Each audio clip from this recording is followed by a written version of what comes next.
Hola y bienvenidos a Culturas Políticas, un podcast en colaboración con la Fundación Tatiana Pérez de Guzmán el Bueno y el diario El Independiente. Les habla David Sarias, en sustitución de nuestro habitual Javier Collado. En este programa especial analizamos la persistente polarización política en las Américas reflejada en los resultados de las elecciones de mitad de mandato en Estados Unidos, cuyos resultados todavía estamos recibiendo, y las recientes elecciones presidenciales en Brasil. Con este fin nos acompaña Luciana Rosa, periodista radicada en Nueva York como corresponsal de medios brasileños y argentinos en Estados Unidos. Hola, Luciana. Hola, buenas tardes. Asimismo, contamos con nuestro ya habitual Juan Luis Manfredi, catedrático de Periodismo y Relaciones Internacionales en la Universidad de Castilla-La Mancha y catedro Príncipe de Asturias en la Universidad de Georgetown. Así que también tenemos a Juan Luis en Estados Unidos. Hola, Juan Luis. ¿Qué tal? Muy buenas tardes todavía para nosotros. Bueno, hace una semana veíamos como los resultados de las elecciones presidenciales en Brasil arrojaban una estrechísima victoria para el bloque de las izquierdas liderado por el veterano y controvertido Luiz Inácio Lula da Silva, o Lula, al frente de la extrema izquierda, frente a una extrema derecha representada por el aún más controvertido Jair Bolsonaro.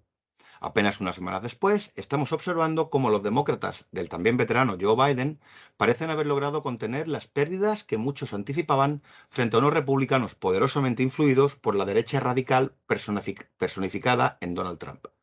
Sorpresivamente, ya que tanto la tradición como las encuestas hacían previsible un descalabro demócrata que no parece haberse producido.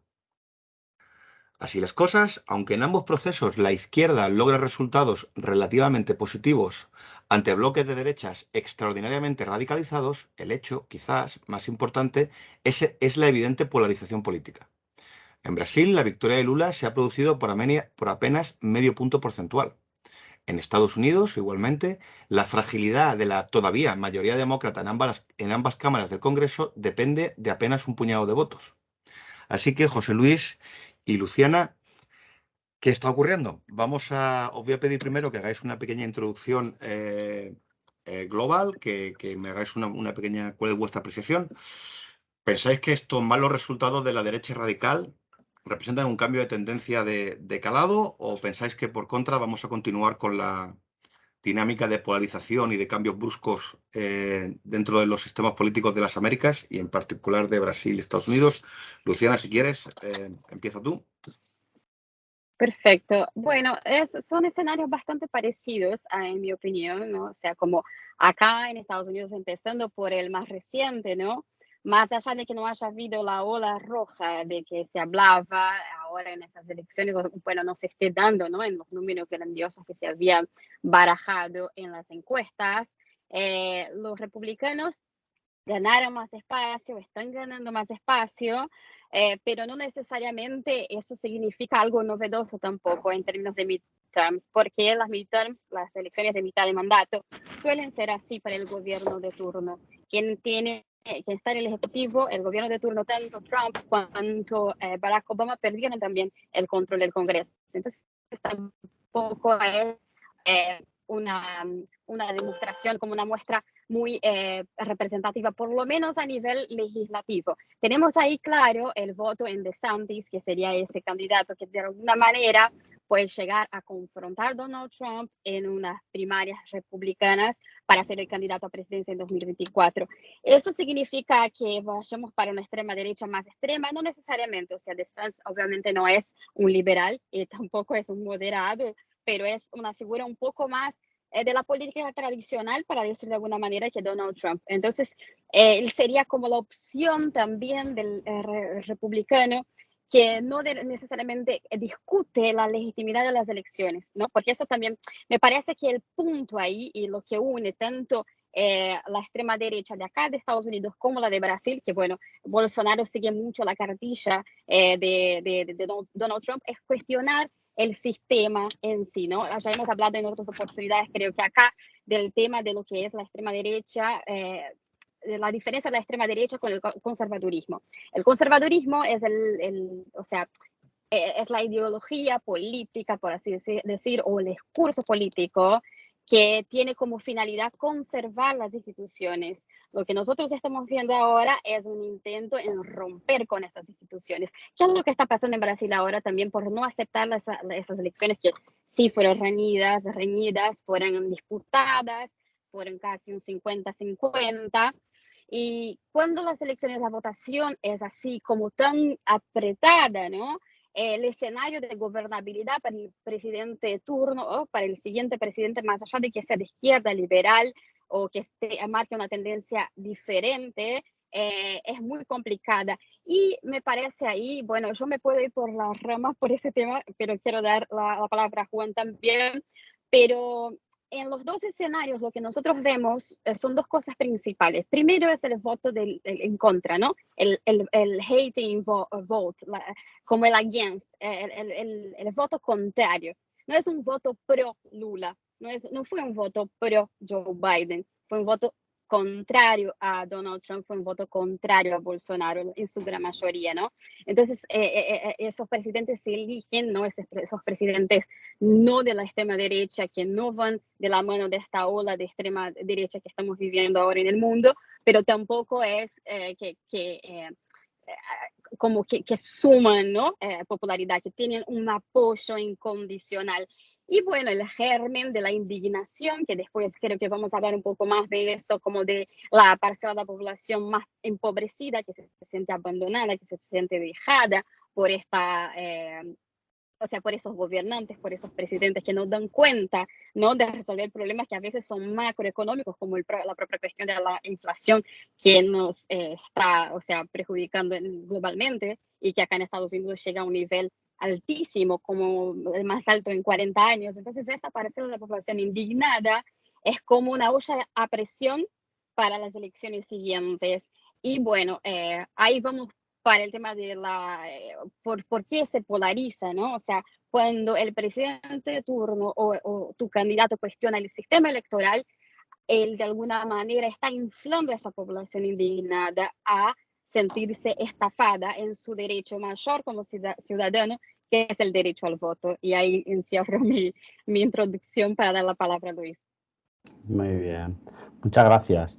Yo creo que estamos en un momento interesante, ¿no? Yo recojo esa idea de votar en contra o votar contra el oficialismo, ¿no? Cuando uno analiza lo que ha sucedido en Brasil, pero también en Estados Unidos, en Argentina, en Colombia, en muchísimos sitios, lo que estamos viendo es un voto contra el sistema.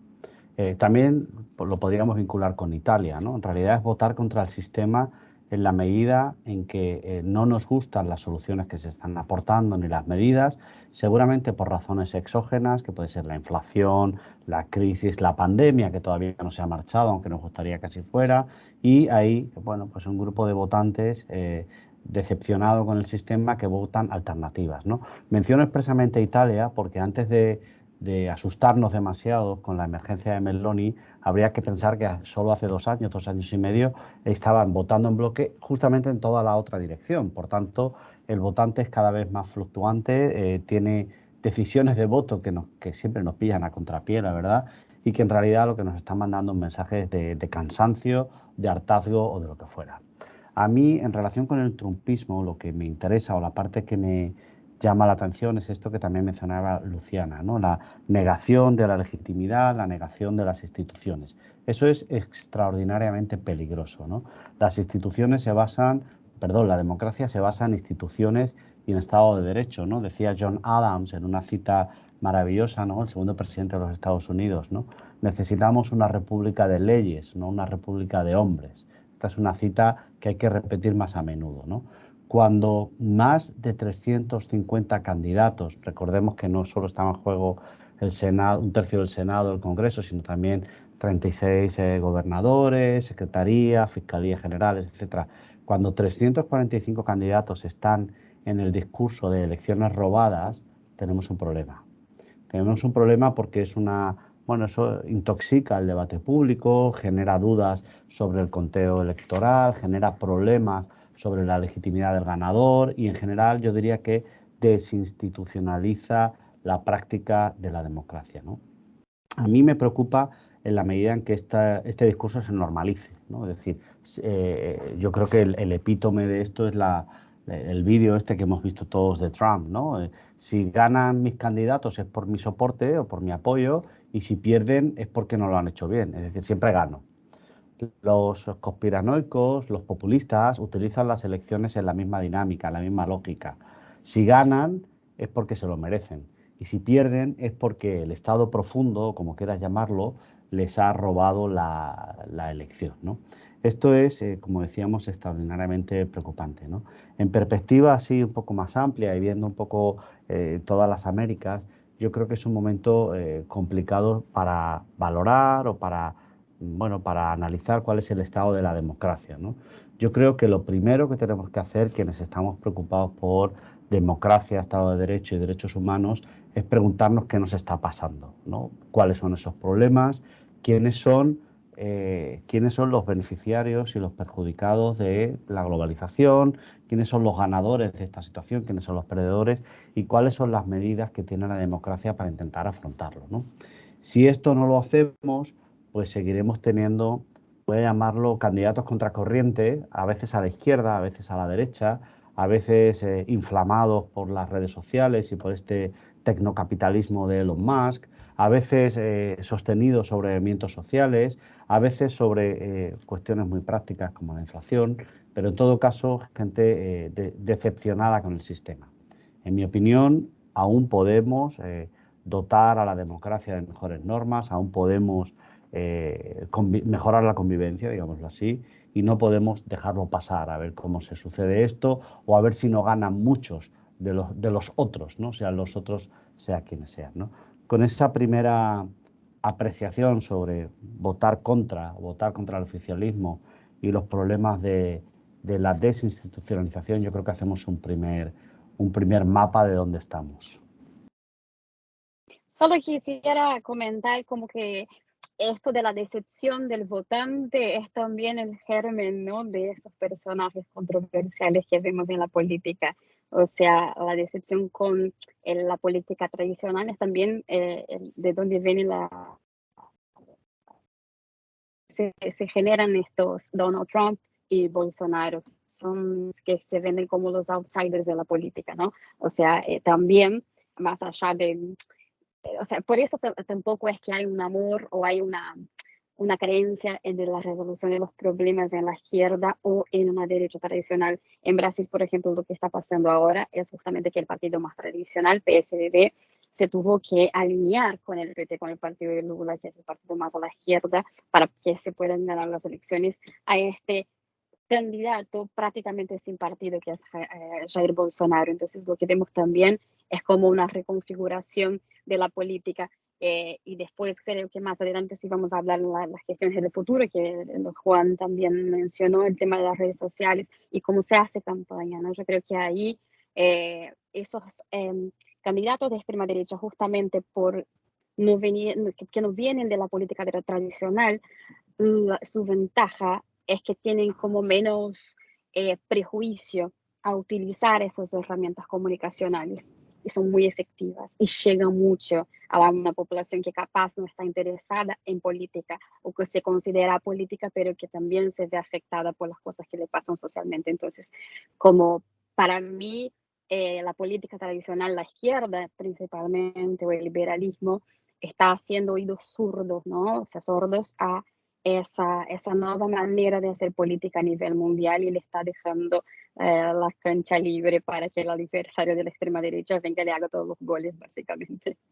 Es que fijaos, ¿cómo llamar? Tendemos a poner el foco, ya te paso la palabra a José Luis, que me lo había, digo, Juan Luis, que me lo habías pedido.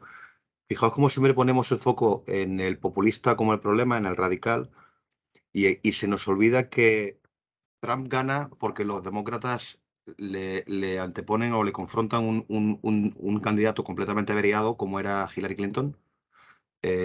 Ahora nos encontramos con que los demócratas ganan a pesar de sí mismos con otro candidato averiado como es Joe Biden, que es un señor muy mayor, que es un aparachic, al igual que era Hillary, y que realmente, pues hombre, ilusionante y novedoso no. En Brasil es que tienen que sacar a Lula a pasear otra vez. un candidato que tiene sus dificultades, ¿eh? Y que ya fue presidente y que este hombre tendría que estar pues en su casa de vacaciones, disfrutando de su jubilación. En España tenemos el candidato más sistémico, digamos, es un señor que tiene el carisma, pues no sé, Feijóo. Que esto ya lo intentamos en España con Rajoy, con resultados de todos conocidos, de estos candidatos que pertenecen al aparato, ¿verdad? Que quizá en parte el problema lo tiene el sistema, que está provocando el surgimiento de estas opciones de extrema derecha y de extrema izquierda. Juan Luis, perdona, que no sé si... Sí, una pista, David, que mencionas y que Luciana había señalado, es una de esas claves que a mí me gusta repetir, ¿no? Esos neologismos, si me lo permiten, ¿no? Yo hablo de las startups políticas, ¿no? Que son estos candidatos sin mochila que crean desde cero un partido político, bueno, un partido no, un proyecto político, solo tienen una oportunidad y si les sale bien, pues se convierten en candidatos ganadores en Estados Unidos presidentes, en Brasil, Boric, bueno, todos estos tienen perfiles muy parecidos, Emmanuel Macron también, son candidatos que entienden muy bien la demanda, es decir, conocen la debilidad del sistema, conocen, bueno, pues ese modelo, si me lo permites, bueno, completamente rígido que representan los candidatos tradicionales, desde Biden a Feijóo, pasando por algunos otros, y tú puedes ofrecer en cambio algo más dinámico, algo más rupturista, algo que no te compromete a nada y que, por cierto, que es el problema populista, que no tiene ningún tipo de continuidad ni evaluación. Es decir, si sale mal, pues ya está, pues no pasa nada, salió mal, ¿no? Es decir, mala suerte porque no te dejó nada en herencia. Cuidado que esto puede ser una magnífica oportunidad, porque pensamos en Emmanuel Macron como la persona que ha parado a Marine Le Pen, etcétera. La pregunta que yo planteo siempre cuando me hablan alabanzas de Macron es, bueno, ¿y qué instituciones va a alegar? ¿Y quiénes trabajan con él? ¿Quiénes son su número 2, su número 3? ¿Cuál es la escuela que está creando?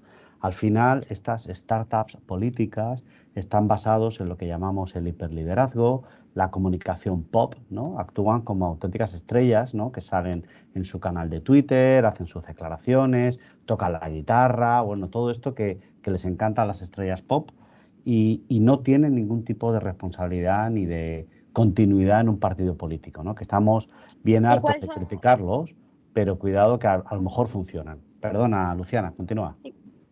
no, todo bien, perdón, yo solo no estoy de acuerdo con con que Boric esté en ese grupo. No sé, Macron tampoco, pero me parece que Boric tiene como un poco más ese elemento de la política tradicional, tanto que él es militante desde muy joven, como obviamente tiene características de un millennial, ¿no? O sea, porque es un presidente muy joven, quizás el presidente más joven que tenemos noticia hoy, ¿no? Por lo menos en Latinoamérica, estoy segura que sí, pero no sé, se huye tanto y tampoco lo pondría en la misma bolsa de gatos que personajes como Bolsonaro y como Trump, todo lo contrario, tanto él y Macron tampoco, o sea, Macron lo veo un político bastante más tradicional, principalmente si vos agarrás, y creo que eso es muy importante, porque yo creo que un error, por lo menos de los periodistas, es discutir con esas figuras o darles voz como si lo que hiciesen tuviera algún sentido semántico, porque es una disrupción, no es el medio por los cuales se hace. Eh, Obviamente, hoy día hay gente que no entendió, hay gente que les trata de entender que se hace política por las redes sociales, pero lo que más bizarro, digamos, o que lo más resaltado de esos personajes son que no importa la verdad, no importan las evidencias, importa la construcción del discurso, no importa el medio, sino este mensaje. Y el mensaje no importa que no tenga evidencias. Bueno, las elecciones robadas, tanto de Brasil, que ahora tenemos semanas de gente cortando carreteras, protestas, o sea, una elección que no puede haber sido más certificada y estar más comprobada de que fue limpia, pese a que haya sido bastante disputada, bastante luchada. Y acá también, o sea, como acá en Estados Unidos, si bien es un sistema complejo, es un sistema que tiene sus fallas y que Al Gore no puede decir muy bien, ¿no? O sea, el presidente George Bush no fue electo de la manera más clara y más limpia y aún así no se dio ese discurso o principalmente yo creo que hay dos actos muy importantes el no reconocimiento de la derrota y el no reconocimiento del otro como presidente, que se dio casi prácticamente en Brasil y que se llevó a cabo. O sea, Trump nunca hizo un discurso diciendo que Joe Biden había ganado. Entonces, todo pasa por el terreno del discurso. Entonces, yo creo que esas figuras que dicen, que hablan, decir algo con respaldo, con algo de factual, no se puede comparar con gente que sí tiene un discurso político construido en base a ciertos cánones, ¿no? Por lo menos de un acercamiento a la realidad, Sí, ¿no? pero fíjate, Luciana, y yo aquí sí comparto un poco el análisis de Juan Luis en el sentido de que Macron, que durante mucho tiempo se nos ha vendido como el freno del populismo, ¿no? El freno del El Salvador de Francia y de Europa, por extensión. Y es un tipo que él surge de la implosión del sistema de partido francés y que no tiene un partido. Son todos lo que él tiene en común, y que creo que es lo que aludía Juan Luis, Macron, Trump, Boric y Bolsonaro tienen en común, cada cual con sus diferencias, ¿eh? Bueno, que son, no son partidos tradicionales, son partidos movimientos, como lo llamaría yo, que tú te buscabas una palabra, yo lo llamaría, ellos se autodefinen como candidatos movimiento. Además, yo he tenido en España, No, pero Trump tiene un partido. Trump tiene el Great Old Party. no, no, no, no, O aquí no, sea, no, aquí vamos a estar aquí sí estamos en desacuerdo porque yo creo que sí, Yo el también Grand estoy en Old Party, desacuerdo. el totalmente. Grand Old Party, el día más feliz del Grand Old Party será el día que Trump se retire. Y él coloniza, Eso, es verdad que coloniza, porque cada uno tiene sus matices. Él coloniza el partido por dentro, el Partido Republicano, pero operando como una especie de cáncer. Y el partido intenta metabolizarle, pero no puede. De hecho, antes aludía a políticos tradicionales fracasados. Mitch McConnell es el político tradicional más fracasado de Estados Unidos, porque se tiene que comer a Donald Trump. Luego se manipulan mutuamente. Otro caso muy parecido al de este es el de Boris Johnson en el Reino Unido, que tiene a los Tories detrás, pero porque el partido Tory ha implosionado. Esto es una cosa distinta. O el Partido Laborista de Corbyn, ¿verdad? Que es verdad que cada uno tiene sus matices, pero esos partidos tradicionales están desapareciendo y se están convirtiendo en otra cosa. Yo creo que los republicanos no controlan a las bases, y de hecho este es el problema que tienen, que no controlan a las bases trampistas. A ver qué pasa ahora, después de la torta. Sí, sí. De todas formas, yo si no os importa, porque nos vamos alargando, y quería tocar algunos, porque habéis mencionado a los marginados, los dos, habéis mencionado a los perdedores de la globalización que están explicando estos fenómenos. Eh, y yo quería tocar la dimensión de clase, yo en Estados Unidos lo conozco mejor y la veo muy clara. Seguro que Juan Luis tiene mucho, mucho que contar acerca de, todos lo sabemos, que de repente el votante tradicional de clase trabajadora blanca de los estados del antiguo Rust Belt o de la zona de Apalachia, que eran demócratas tradicionales, de repente se te vuelven trampistas, porque son perdedores de la globalización. Entonces, Juan Luis, yo no sé si tú primero puedes hablarnos de qué ha ocurrido, cuál ha sido esa inversión en el voto, porque no es una transferencia, mira, Luciana, lo que hablamos, no es una transferencia de los demócratas a los republicanos, es una transferencia de los demócratas a Trump, que no es lo mismo.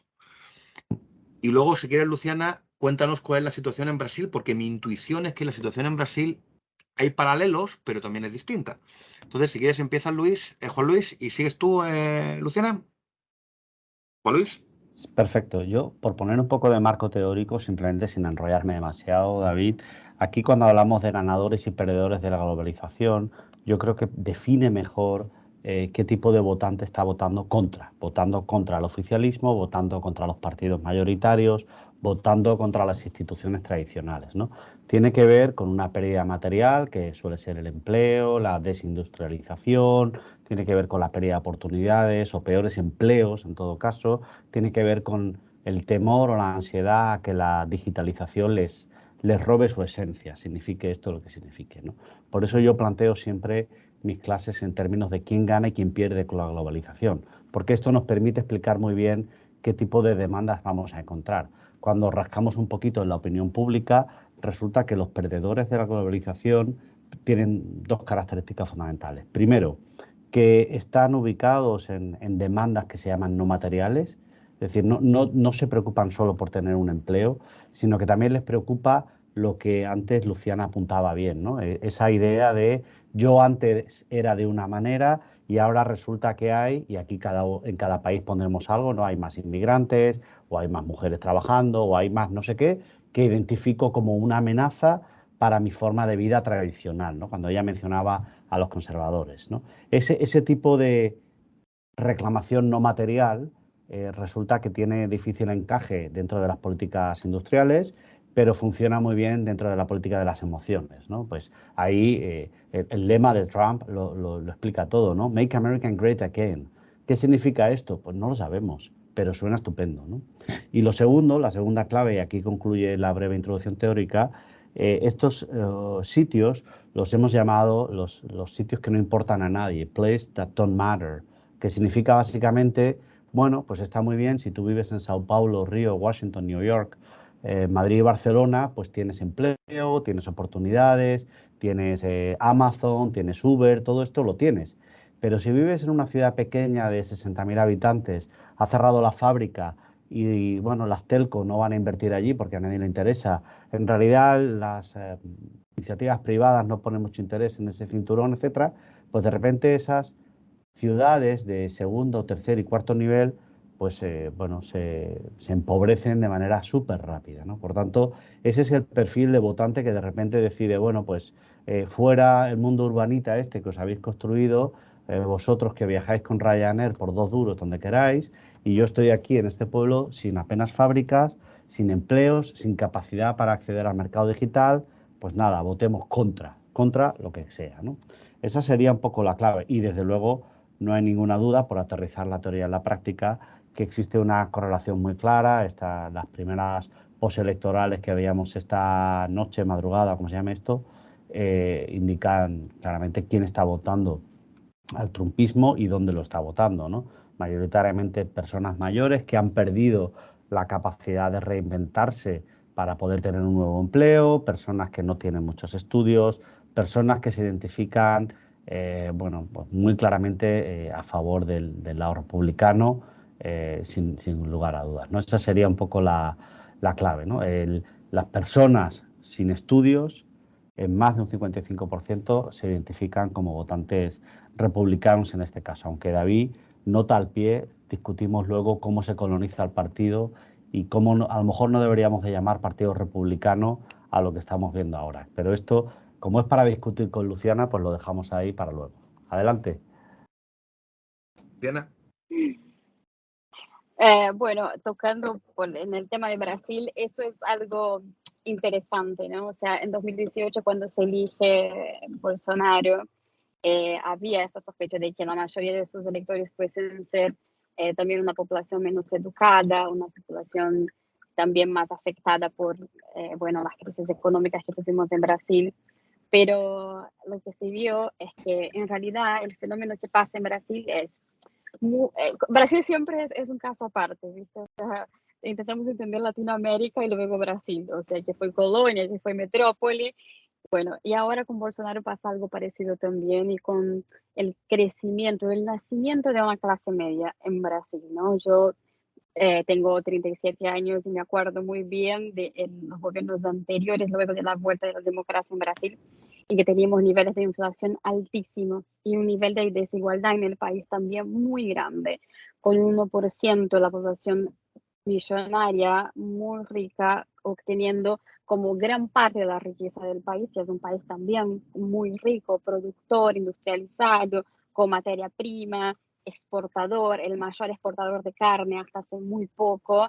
O sea, tenemos, es un país en desarrollo, pero es un país que, o sea, antes de Bolsonaro llegó a estar muy bien posicionado, ¿no? O sea, llegó a ser la sexta economía del planeta. Estábamos realmente muy bien, pero al estar muy bien y al haber surgido esa clase media en Brasil, lo que surge también es como un olvido, una sensación de olvido colectivo de tiempos anteriores, ¿no? Como si Brasil fuese un poco más justo en términos de oportunidades económicas, con una clase popular pudiendo acceder a las universidades, con una clase popular pudiendo viajar en avión, teniendo acceso a bienes básicos, ¿no? O sea, que parece una locura para países con un poco más de distribución de renta como España o mismo como Estados Unidos de alguna manera, ¿no? Pero para Brasil era una novedad. Y lo que pasa es una batalla discursiva, ¿no? O sea, y que tiene que ver obviamente, tiene un fondo de realidad, que es el tema de la corrupción y cómo se dio también esos escándalos de corrupción en Brasil y cómo esa población empezó a sentirse estafada por el gobierno, ¿no? Posibilitando esa batalla, lo que, bueno, algunos van a llamar de lawfare, otros van a llamar de lo que sea, o sea, yo no estoy acá para discutir si fue justo o no, pero que el crecimiento, el fortalecimiento de esos discursos que terminan poniendo el actual presidente Lula en la cárcel, por ejemplo, hacen con que nazca en el pueblo un odio hacia el Partido de los Trabajadores porque de alguna manera lo traicionó.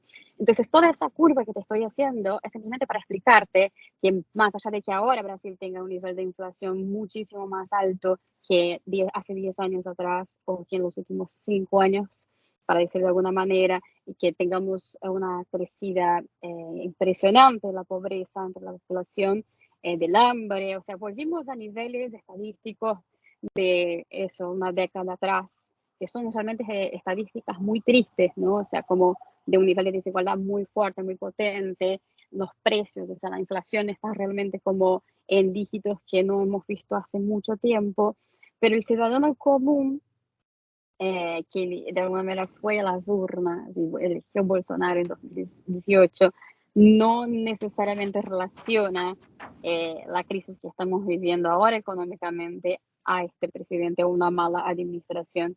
Entonces, en resumen, el elector de Bolsonaro, ese 50% que lo vota, no es ni una parte de la población que no tuvo acceso a la educación, a veces es todo lo contrario, y tampoco que, que sea mucho más grande, de hecho tenemos muchos jóvenes, muchas mujeres y gente que tiene un poder adquisitivo en Brasil muy importante. O sea, si nosotros vemos geográficamente, que ahí ya vamos para otro costado, ¿no? Pero una cosa está relacionada con la otra. Lula gana en Nordeste, que es tradicionalmente una región de Brasil más empobrecida, con menos educación, con menos acceso. Entonces ahí tenés, el elector de Lula sigue siendo del pueblo, ¿no? O sea, de una clase más baja, y el elector de Bolsonaro yo podría clasificar como el típico brasileño que emigra para Miami, que tiene algo de educación y que tiene algún recurso económico, pero está indignado con cómo, o sea, tiene un odio hacia esa izquierda, ¿no? Este movimiento, y también tiene una cosa ahí, pero ahí son para mí, ¿no? Como periodista o como observadora, bueno, estudié historia, pero no me considero una historiadora. Hay un odio de clase, hay un odio de clase de tener que compartir con el otro, de tener que aceptar que el otro, o sea, como te sentís estafado, sentís que parte de la torta te la está llevando quizás el que, nada, puede tomar un vuelo low cost hasta otra provincia. Entonces, Luciana, en realidad estás haciendo el retrato tradicional de derecha e izquierda, ¿no? La izquierda apela a los más desfavorecidos, pero y la izquierda de clases medias hacia arriba, cuando en Estados Unidos lo que ha habido es una inversión. Es decir, lo que nos está señalando es a una diferencia entre el mundo en vía de desarrollo y el mundo occidental, que yo creo que es muy interesante. Juan Luis, ¿me levantabas la mano? Sí, yo creo que es interesante ver cómo esas personas, ¿no? Califican al otro votante, que es una de las claves populistas muy importantes, de ser un mal americano, ¿no? O ser un mal brasileño o ser un mal español, ¿no? Esto es muy interesante porque en unas sociedades cada vez más complejas, tratar de reducir quién es un buen brasileño, un buen español o un buen norteamericano es cada vez más complejo, ¿no? Pero ese discurso funciona, ¿no? Hay una suerte de, yo le llamaría de nostalgia de cuando fuimos el imperio, cuando fuimos héroes o cuando fuimos lo que fuera, ¿no? Cuando fuimos los mejores, que decía Loquillo, pero eso ya no existe y además en este mundo en el que estamos, la complejidad de la sociedad, las migraciones, el tipo de personas que se va a incorporar a nuestro país. Pensar que hay una pureza, pues esto es completamente extraño, como poco, ¿no? Pero ojo, ¿funciona? Pues claro que funciona, ¿no? Permíteme completar lo que señalaba Luciana con dos claves que están funcionando según las encuestas a pie de urna que se hicieron anoche, ¿no? Para mí anoche. En realidad sí que hay dos bloques de votantes que están mandando señales contra el trumpismo, ¿no? Por un lado, la generación Z, o como quieras llamar a esto, las personas que votan por primera vez o quizás como mucho por segunda, que están un poco en contra de estas ideas, de estas bravuconadas de Trump, de estas salidas de tono, ¿no? Podríamos valorar si el perfil de los candidatos trumpistas en distintos puestos de gobernador y en distintos sitios del Congreso era acertado, ¿no? Cuando tienes que conectar con la gente joven, no vale contarnos historias de una nostalgia de los años 70 o 60 que a lo mejor no saben ni de lo que hablamos, ¿no? Y el segundo grupo sociodemográfico que parece haberse movilizado es la mujer. Es muy interesante que el debate de las decisiones del Tribunal Supremo respecto de Roe Wade hayan afectado a la mujer y que le hayan animado a votar, le hayan animado a salir, ¿no? Por tanto, a pesar de que a mí no me gustan mucho A, ni las encuestas postelectorales, ni B, esta categorización de las mujeres son o los jóvenes son, estos dos grupos mandan señales de cosas que por lo menos debemos de seguir, ¿no? Ahora nos faltaría saber, mencionabas tú antes a Hillary Clinton, cómo votó el votante afroamericano en según qué estados y a quién puede ocupar en las presidenciales del 2024. Me viene como agua de mayo, Juan Luis, esto que, porque era la siguiente pregunta que querías haceros. Además estuvo Luciana con nosotros hablando sobre el tema del aborto hace no tanto.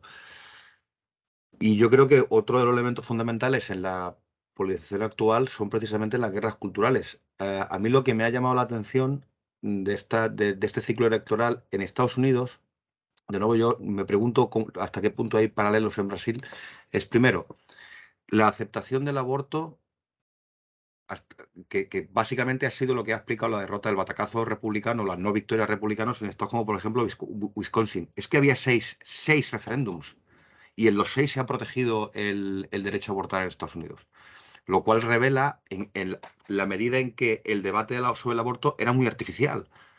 Era una minoría provida muy ruidosa, pero que la mayoría de la población norteamericana, como la española, pues tiene bastante claro lo que quiere, ¿no? Prohibido en el primer trimestre, regulado en el segundo trimestre, perdón, legal en el primer trimestre, regulado en el segundo trimestre y prohibido en el tercero. Y eso es un consenso muy grande, que a Trump se le ha vuelto en contra al utilizar el utilizar las guerras culturales de esa forma. Y por otro lado, otra dimensión de las guerras culturales, que es la cuestión racial en Estados Unidos, que yo creo que en Brasil también es una cuestión fundamental, la cuestión racial. Eh, Cómo hay un desplazamiento de la minoría latina, este tiene más recorrido, y a mí me ha sorprendido más un desplazamiento del voto afroamericano en la dirección contraria, hacia la derecha. En parte Sí, y también los porque hispanos, son, permíteme completar. sí, a eso me refiero, los latinos, pero que esto viene de largo, ese corrimiento hacia la derecha, pero lo de los afroamericanos a mí me ha cogido completamente por sorpresa, que en parte es, de nuevo, porque son culturalmente conservadores, contradiciendo lo que yo acabo de decir acerca del aborto, y en segundo lugar porque priorizan el voto con el bolsillo y perciben que los republicanos son más eficaces a la hora de gestionar la economía. Entonces quería introducir estos dos elementos de qué es lo que está pasando con las guerras culturales, con los discursos identitarios que parece que se están cruzando en Estados Unidos o que se muevan al menos en una dirección que es nueva, que no calibramos, que las asunciones que teníamos hasta ahora ya no nos valen. No sé si coincidís conmigo. O sea, la situación es muy distinta en Estados Unidos o no sé quién quiere empezar. Bueno, nada, Juan me señaló a mí y no quiero perder el hilo. La verdad es que hace muy poco yo obviamente estoy trabajando en la cobertura de los midterms y el aborto es un tema, bueno, que vengo cubriendo hace mucho tiempo. Una de las últimas encuestas apuntaba para que sorpresivamente las mujeres jóvenes tenían como una intención, o las mujeres alrededor de los 40 años, por así decir, intenciones de votar republicano, pese a la decisión de la Corte Suprema. ¿De qué habla eso, no? O sea, yo me quedé pensando, pero qué raro, ¿no? Porque deberíamos ser nosotras las mujeres las que de alguna manera vayamos a las urnas y seamos impulsionadas, ¿no? A votar para proteger ciertas medidas o tener garantizados ciertos derechos, ¿no? De salud pública. Pero, y ahí vamos para los afroamericanos también, y los afrobrasileños ya sería otra cuestión, pero principalmente acá en Estados Unidos, los que más sufren con las cuestiones económicas inflacionarias, los que tienen menos acceso a educación, los que tienen que bancar la familia, por lo general ganan muchísimo menos que el hombre blanco, cis, ¿entendés? O sea, como es también querer pedirles un poco demasiado, ¿no? A una parcela de la sociedad que ya está sobre marginalizada, ¿no? De una manera, si vos pensás en la interseccionalidad del feminismo, por ejemplo, ¿no? Que en la puntita, o sea, en la base, perdón, de la pirámide social, ¿quién están?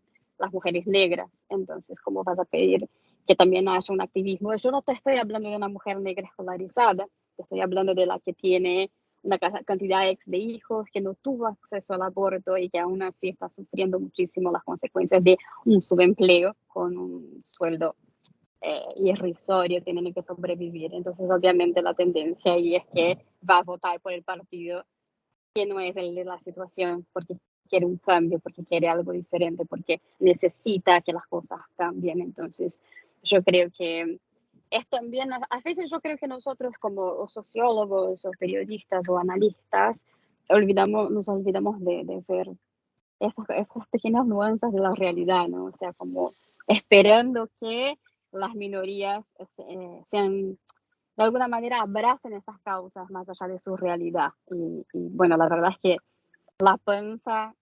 con la panza vacía es difícil ir a las calles, ¿no? También y pedir por otros tipos de derechos cuando el derecho fundamental de alimentarse está perjudicado. Yo, dentro de lo que estoy viendo, pero igual te estoy hablando desde una perspectiva de sorprendida también por los referendos, ¿eh? Sorprendida y no, o sea, porque desde la militancia pro-choice acá en Estados Unidos lo que pasa es que cualquier militante te dice, la población en un porcentaje muy grande está en favor de la interrupción del embarazo, ¿sí? Que sea legal, no su realización, pero que sea legal, que sea garantizado ese derecho. Los legisladores que terminan llegando al poder es que no. Y también hay eso, hay una marginalización de esa gente con relación al acceso económico, ¿no? De esas minorías, pero también el acceso al voto. Entonces ahí tenemos dos discusiones distintas en paralelo acá en Estados Unidos, pero nada, esa es también mi visión, ¿no? Yo completaría esa foto, Luciana, con la idea que David apuntaba de lo que hemos leído en los manuales de ciencia política toda la vida y que a lo mejor tenemos que revisar, ¿no? Esto nos contaban que los latinos eran demócratas y que eran gente partidaria de políticas progresistas, cualesquiera sea su significado, salvo en Florida, donde los cubanos y su diáspora pues estaban tirando hacia el lado conservador por razones de oportunidad política. Bien. Cuando yo veo quién y dónde está votando, dónde están votando los hispanos, pues en Las Vegas, en California, por supuesto en Florida, pero también arriba, en el norte, en Massachusetts, en New York y en algunas otras, bueno, pues resulta que no hay esa homogeneidad demócrata, ni muchísimo menos, ¿no? Tú apuntabas ideas que tienen que ver con los valores conservadores, valores que tienen que ver, según mis notas, con tres preocupaciones: la sanidad, el aborto y la educación. Son preocupaciones que son propias de la agenda republicana, básicamente. Es decir, están en lo que mandaría un candidato republicano, ¿no? Es decir, ¿qué está pasando con la sanidad? ¿Cuáles son los derechos? ¿Qué es esto de tener una extensión hacia una seguridad social universal cuando yo he peleado por la mía? ¿Esto qué significa? ¿Qué pasa con la economía? O sea, no podemos tener una inflación desbocada porque yo estoy más expuesto que mis otros compañeros. Es decir, es una agenda muy republicana y eso lo han entendido bien los republicanos y quizás lo han entendido mal los demócratas, más centrados en esas reivindicaciones no materiales que mencionábamos antes, más basadas lo puedes llamar políticas de la identidad, políticas de woke, le llamaría otro, ¿no? Cada uno que lo llame como quiera, ¿no? pero en todo caso, políticas que no tienen que ver con lo que apuntaba Luciana, ¿no? O sea, ¿cuál es mi salario mínimo? ¿Cuál es la inflación? ¿Y cuáles son los derechos que me afectan a mí? Que yo sí que tengo hijos y que quiero tener acceso a la escuela y a un colegio y a una vivienda digna, ¿no? Esto aquí creo que los republicanos van ganándole espacio en el voto hispano y creo, apunto, David, no sé qué piensas tú, que esa tendencia va en aumento de forma muy clara. Yo estoy completamente de acuerdo y yo lo haría extensible a la minoría afroamericana. Y además, yo creo que se producen dos procesos, uno yo el que ha apuntado Luciana, que es hay una correlación entre mi progresismo en las guerras culturales y mi nivel educativo. Y tú te vas al nivel educativo de la minoría afroamericana y es más bajo. Entonces, culturalmente, los afroamericanos, esto está demostradísimo, culturalmente son más conservadores que la clase blanca de clase media alta educada.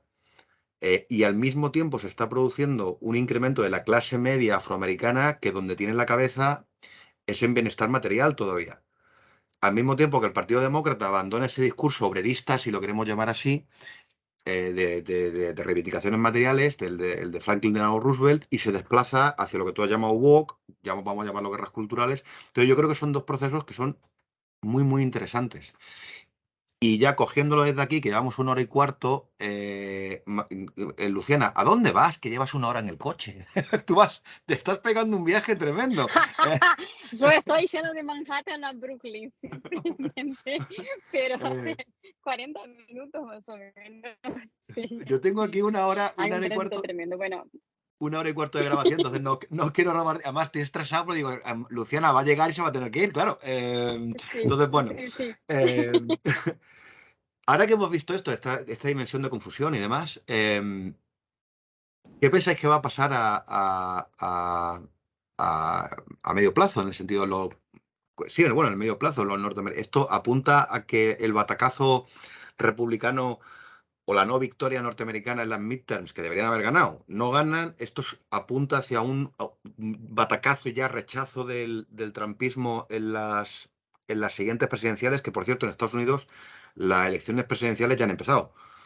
Porque esto empezó en el Ya, mismo momento en que se empezaron a contar los votos.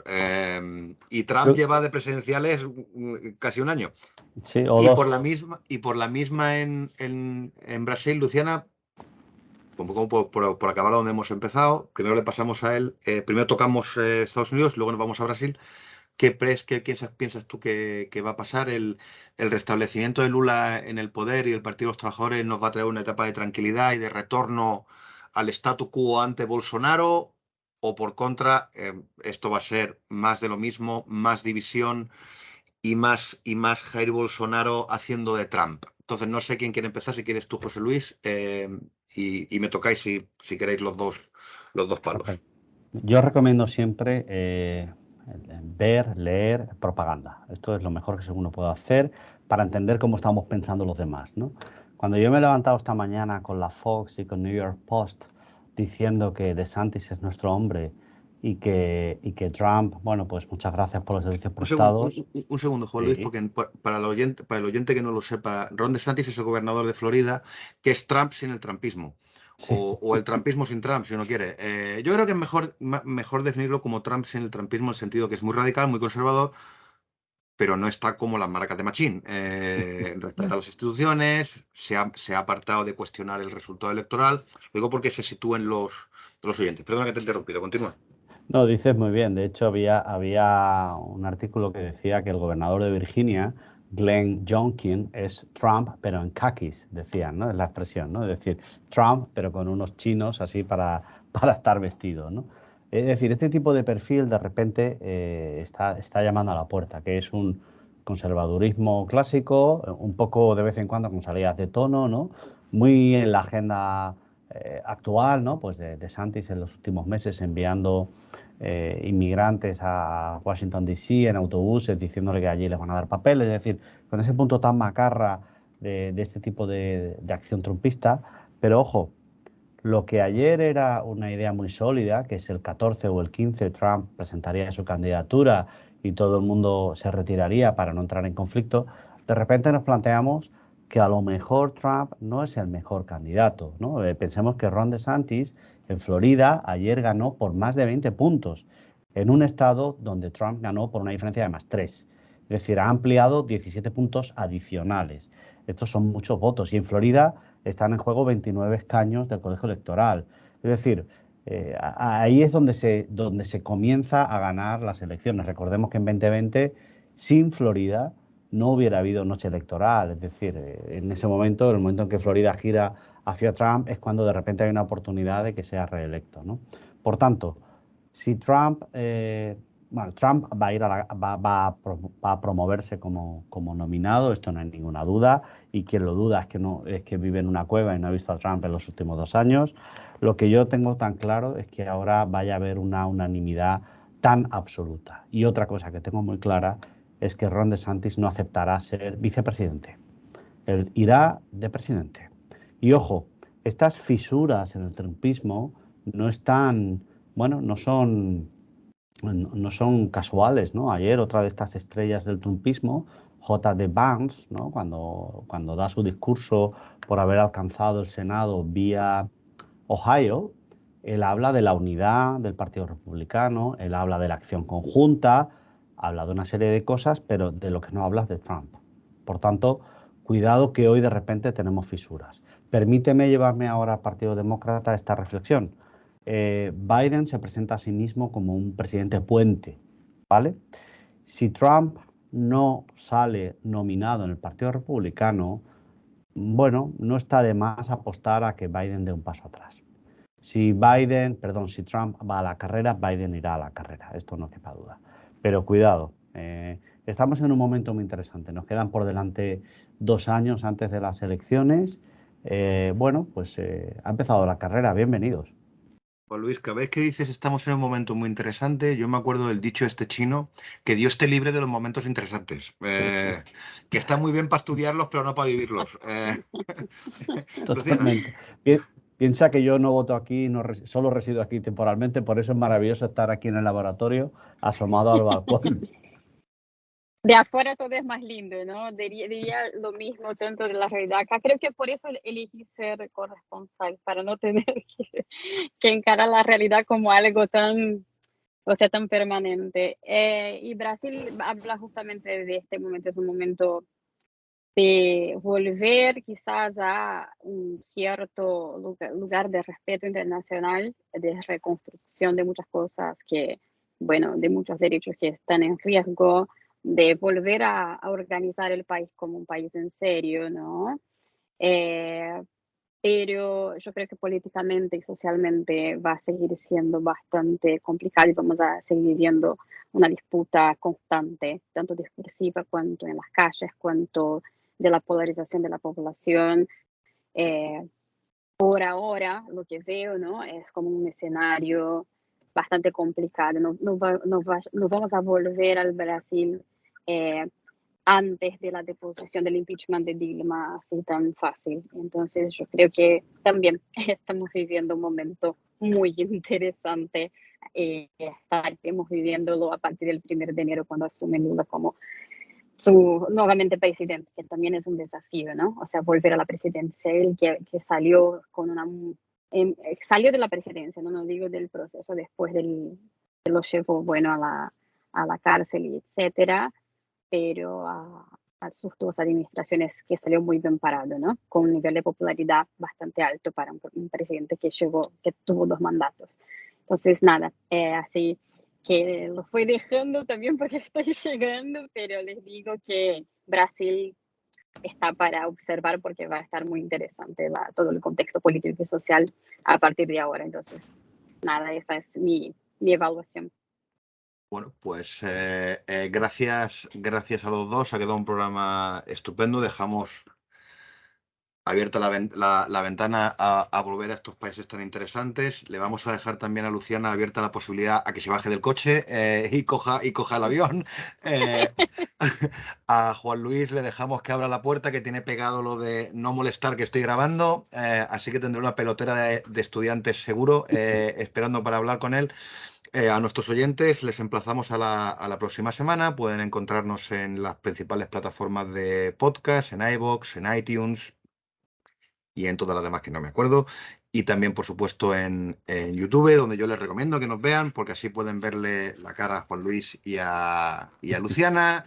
Muchas gracias a los dos y hasta la próxima. Bye bye, hasta la Gracias, próxima. gracias, chao. Chao, chao.